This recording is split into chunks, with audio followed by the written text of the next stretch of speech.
అందరికీ నమస్కారం. ఈ మధ్య కాలంలో సైబర్ నేరస్తులు ప్రజలకి ఫోన్లు చేసి మీ మీద కేసులు నమోదయ్యాయని, మిమ్మల్ని డిజిటల్ అరెస్ట్ చేస్తున్నామని చెప్పేసి, మీరు ఈ డిజిటల్ అరెస్ట్ నుంచి తప్పించుకోవాలంటే మేము చెప్పిన అకౌంట్లోకి డబ్బులు వేయాలని చెప్పేసి బెదిరించి డబ్బులు కాజేస్తున్నారు. మహబూబాద్ పట్టణంలో ఏప్రిల్ నెలలో ఒక రిటైర్డ్ ఎంప్లాయీస్కి ఫోన్లు చేసి మీ మీద కేసు నమోదయ్యిందని, మిమ్మల్ని డిజిటల్ అరెస్ట్ చేస్తున్నామని వారిని బెదిరించేసి వారి దగ్గర నుంచి ఒక 82 లక్షల రూపాయలు నేరస్తుల అకౌంట్లోకి ట్రాన్స్ఫర్ చేయించుకున్నారు. దీనిపై కేసు నమోదు చేసి తర్వాత వారి డబ్బులను రికవరీ చేయడం జరిగింది. కానీ ప్రజలకు ఈ విషయంపై అవగాహన కల్పించాలని చెప్పేసి ఆ మోసపోయిన దంపతులే మేము ప్రజలకు వివరిస్తామని చెప్పేసి వచ్చి వివరించారు.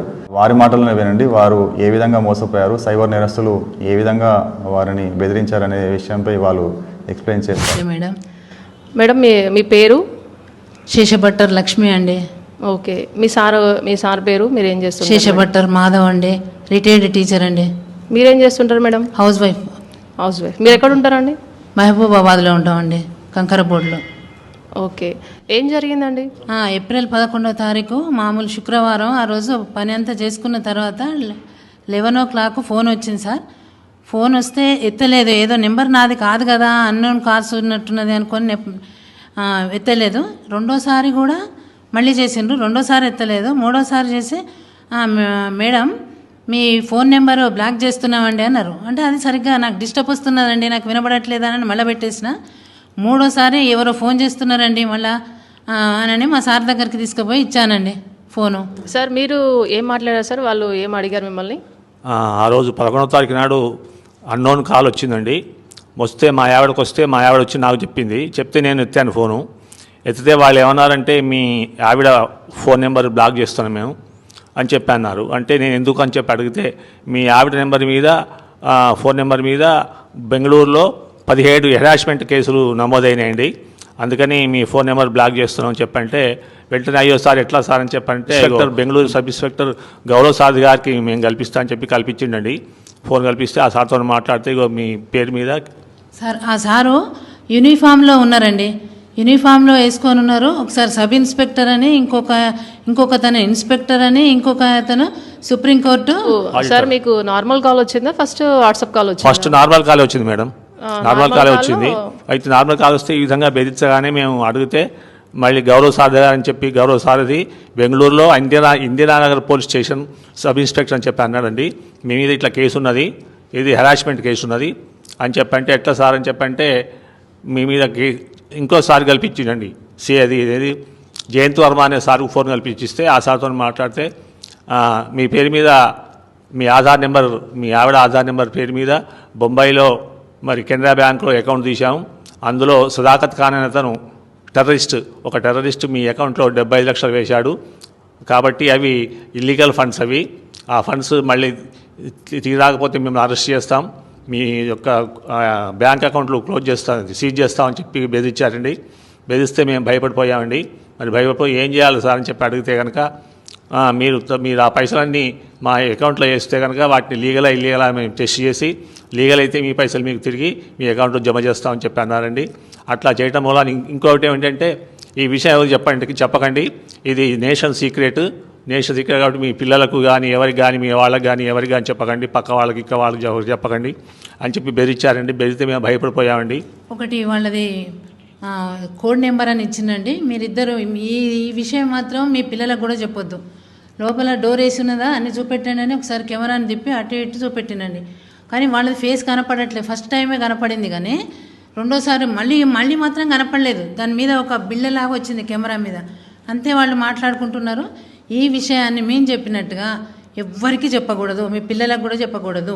ఓకే అండి. ఇప్పుడు వాళ్ళు మీకు ఫోన్ చేశారు కదా, అది 1 dayలో జరిగిందా లేకపోతే ఎన్ని డేస్లో మీకు వాళ్ళు ఎన్నిసార్లు కాల్ చేశారు, ఎన్ని రోజులు జరిగింది? మేడం ఇది దాదాపు 20 రోజులు జరిగిందండి కన్వర్జేషన్. 20 రోజులు జరిగింది. అయితే వాళ్ళు చేసిందంతా వాట్సాప్ కాల్ చేశారు మేడం, వీడియో కాల్ చేసి వాళ్ళు కనిపించకుండా ఫస్ట్ రోజు కనిపించారు.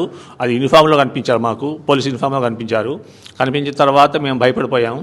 భయపడిపోయిన తర్వాత తెల్లవారి నుంచి వాళ్ళు ఇక వాట్సాప్ కాల్లో కనిపించకుండా మేనేజ్ చేసుకొని మాతో మాట్లాడటం మొదలుపెట్టారు. ఫోన్ కన్వర్జేషన్ జరుగుతున్నప్పుడు మీరు ఈ విషయాన్ని మీ పిల్లలకు కానీ ఇంటి పక్క వారు కానీ పోలీసు వారు కానీ చెప్పాలని అనిపించలేదా? ఎందుకు చెప్పలేదు? అనిపించలేదు సార్, ఎందుకంటే వాళ్ళు యూనిఫామ్లో ఉన్నారు, కరెక్ట్గా నమ్మేలాగానే ఉన్నారు.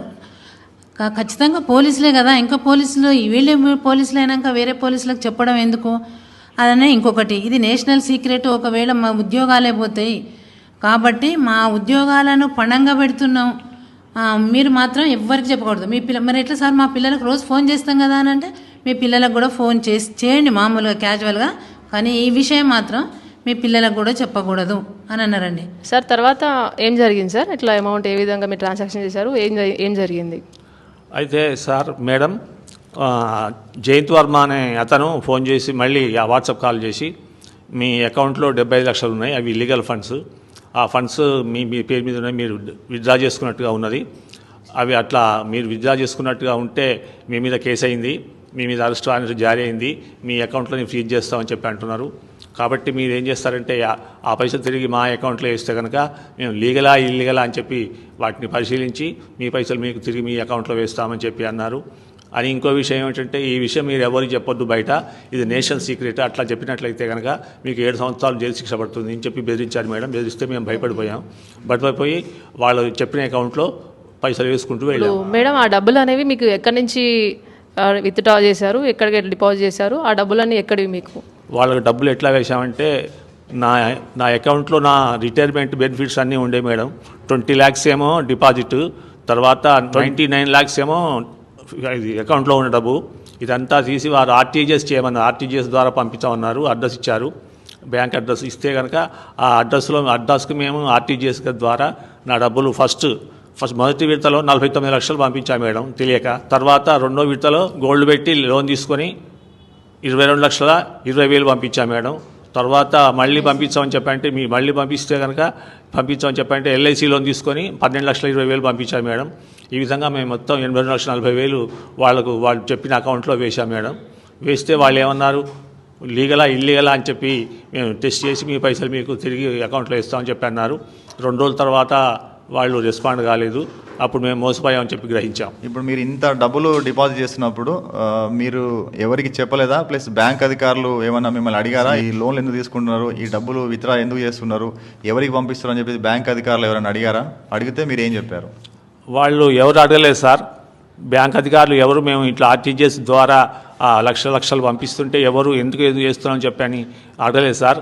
ఒకవేళ అడిగితే కనుక మా బెంగళూరులో మా తమ్ముడు ఒక విల్లా కొంటున్నాడు, ఆ విల్లా కొనడానికి అవసరమైన డబ్బులు నేను వేస్తానని చెప్పమని చెప్పి వాళ్ళే చెప్పారు సార్. దొంగలే చెప్పారు, ఆ దొంగ పోలీసులు చెప్పారు. అందుకని మేము తెలియకుండా ఆర్టీజీఎస్ ద్వారా మరి వాళ్ళ అకౌంట్లో డబ్బులు వేసాం సార్, వాళ్ళు చెప్పిన అకౌంట్లో డబ్బులు వేసాం. మేడం, మీరు మోసపోయారని తెలిసిన తర్వాత మీరు ఎవరిని అప్రోచ్ అయ్యారు?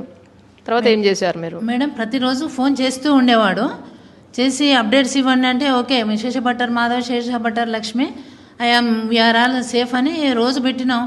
ఆ రోజు మాత్రం ఫోన్ చేసి మేము అప్డేట్స్ పెట్టినా చూడలేదు, నెక్స్ట్ ఫోన్ చేసినా ఫోన్ ఎత్తలేదు. మళ్ళీ ఫస్ట్ టైము టెలిఫోన్ ఆఫీస్ నుండి అని ఫస్ట్ చేసిన అతనికి చేస్తే అతను కూడా ఎత్తలేదు. మరి ఏదైనా బిజీలో ఉన్నాడో ఏందో అని మళ్ళీ ఇంకో 2 గంటలకు చేసిన, అయినా ఎత్తలేదు. ఇదేదో సైబర్ నేరమే ఉన్నట్టున్నదని నా దగ్గర 1930 నెంబర్ ఉండే, టకటక అది తీసి చేసిన సార్కు చేస్తే మేడం మీరు డైరెక్ట్గా పోలీస్ స్టేషన్కి వెళ్ళండి అని అన్నారు. అనగానే పోలీస్ స్టేషన్కి వచ్చి మేము కేసు అప్లై చేసినాం మేడం. ఇప్పుడు మీరు కేసును పరిశీలిస్తానమ్మా. ఇప్పుడు మీరు డబ్బులు డిపాజిట్ చేసిన తర్వాత 20 రోజుల తర్వాత మీరు 1930కు రిపోర్ట్ చేశారు, పోలీస్ స్టేషన్లో ఫిర్యాదు నమోదైంది. ఆ 20 రోజులు మీరు ఎందుకు వెయిట్ చేయాల్సి వచ్చింది, ఎందుకు వెయిట్ చేశారు? 20 రోజులు సార్ మభ్య పెట్టడానికి, పిల్లలు బాగున్నారా, పిల్లలు ఏం చదువుతున్నారు, లక్ష్మీ మాధవ్ మీరు టిఫిన్ చేశారా, బ్రేక్ఫాస్ట్ చేశారా, డిన్నర్ చేశారా అని ప్రతి 3 గంటలకు ఒకసారి వాళ్ళు మంచిగా మాట్లాడుతున్నారు సార్. పోలీస్ ఆఫీసర్ల లాగానే మాట్లాడుతున్నారు, ఎటువంటి అనుమానం రాలేదు. నెక్స్ట్ మా పిల్లలకు కూడా చెప్పలేదు, నేషనల్ సీక్రెట్ అన్నారు. ఎవరికి చెప్పేది ఉంటే మాత్రం మీరు అరెస్ట్ అవుతారు. అంటే 20 రోజులు మీతో కాంటాక్ట్ ఉండడం వల్ల మీరు మళ్ళీ పంపుతారనే ఆశతోటి మీరు డబ్బులు ఎవరికి చెప్పకుండా పోలీస్ స్టేషన్ కూడా రాకుండా ఉన్నారు. అవును, ఖచ్చితంగా మళ్ళీ పంపిస్తామని అంటున్నారు. పంపిస్తారు కదా, వీళ్ళే పోలీసులు లాగా ఉన్నారు, ఇంకా నేను ఏ పోలీసులకు చెప్పాలి అని నేను చెప్పకుండా 20 రోజులు ఊరుకున్నామండి. 20 రోజుల తర్వాత అప్డేట్స్ చూడకుండా ఉన్నాడు, ప్లస్ ఫోన్ చేస్తే ఫోన్ ఎత్తలేదు. సార్, మీరు పోలీస్ స్టేషన్లో కంప్లైంట్ ఇచ్చిన తర్వాత మన పోలీసు వాళ్ళు ఏం చేశారు, ఏం జరిగింది, మీకు పోగొట్టుకున్న డబ్బులు వచ్చాయా? మేడం, మాకు వాళ్ళు మాట్లాడిపోయేసరికి అనుమానం వచ్చింది మేడం. అనుమానం వచ్చి అప్పటికప్పుడు మధ్యాహ్నం 2 గంటల ప్రాంతంలో మా ఆవిడ 1930 ఫోన్ చేస్తే వాళ్ళు ఎత్తారు. ఎత్తి వాళ్ళు ఏం చెప్పారంటే మీరు వెళ్ళి వెంటనే సైబర్ క్రైమ్ ఆఫీస్లో రిపోర్ట్ చేయండి అని చెప్పంటే వెళ్ళామండి. ఎస్పీ ఆఫీస్కి వెళ్ళి ఎస్పీ గారి ఆఫీస్కి వెళ్ళి అక్కడ సైబర్ క్రైమ్ రిపోర్ట్ చేశాం. చేస్తే వాళ్ళు మా రిపోర్ట్ తీసుకొని మళ్ళీ టౌన్ పిఎస్కి వెళ్ళి మీరు అక్కడ కేసు రిజిస్టర్ చేయించండి అని చెప్పంటే మళ్ళీ టౌన్ పోలీస్ స్టేషన్కి వచ్చి కేసు రిజిస్టర్ చేయించామండి. చేయిస్తే ఈ విధంగా కేసు రిజిస్టర్ అయిన తర్వాత D4C సిఐ నరేష్ గారు, ఎస్ఐ శివరామకృష్ణ గారు మరియు స్టాఫ్ ఎస్పీ గారు శ్రీ శబరీష్ గారి ఆధ్వర్యంలో వాళ్ళు చాలా ఇన్వెస్టిగేట్ చేసి మా పైసలు మాకు వచ్చేట్టుగా చేశారండి. సైబర్ క్రైమ్ ఆఫీస్కి పోయామండి మేము. ఎస్పీ శబరీష్ సార్ను కలిసాము. మాకు ఓదార్పు మాటలు చెప్పారు. అయ్యో మీరు మోసపోయినరు, మీరు బాధపడకండి, మీ డబ్బులు మీకు ఎట్లయినా రికవరీ చేయించే బాధ్యత నాదే అని చెప్పిండండి. 1 నెల తర్వాత మీ డబ్బులు మీ అకౌంట్లో పడ్డాయండి అని చెప్పిండండి. చెప్పేసరికి మా సార్ని చూడమంటే చూసిండ్రు. అకౌంట్లో 30 lakhs రూపీస్ పడ్డాయండి. చాలా సంతోషమైంది. అసలు డబ్బులు వస్తాయా రావా అనుకున్నాం, కానీ ఆ సంతోషం చెప్పడానికి వీలు లేనంత ఉందండి. మాకు ఇంత కష్టపడి మా డబ్బులు మాకు ఇప్పించినటువంటి ఎస్పీ సారు శబరీష్ సార్ గారికి ప్రత్యేక ధన్యవాదాలు చెప్తున్నానండి. మీరు ఈ విధంగా మోసపోయారు కదా, మళ్ళీ వేరే వాళ్ళు కూడా మోసపోకుండా ఉండాలంటే ప్రజలకు మిగతా వాళ్ళకి మీరు ఇచ్చే సందేశం ఏంటి? వాళ్ళు ఏం జాగ్రత్తలు తీసుకోవాలి? దయచేసి ప్రజలకు తెలియజేసేది ఏమంటే, మేము ఈ విధంగా మరి సైబర్ క్రైమ్లో మోసపోయాం కదా, ఈ విధంగా మీరు మోసపోకుండా ఉండాలంటే అన్నోన్ కాల్స్ ఎత్తకండి, అన్నోన్ వీడియో కాల్స్ కూడా ఎత్తకండి. ఒకవేళ ఎవరైనా డబ్బులు డిపాజిట్ చేయమంటే మీరేమీ తెలుసుకోకుండా కన్ఫర్మ్ చేసుకోకుండా డబ్బులు డిపాజిట్ చేయకండి.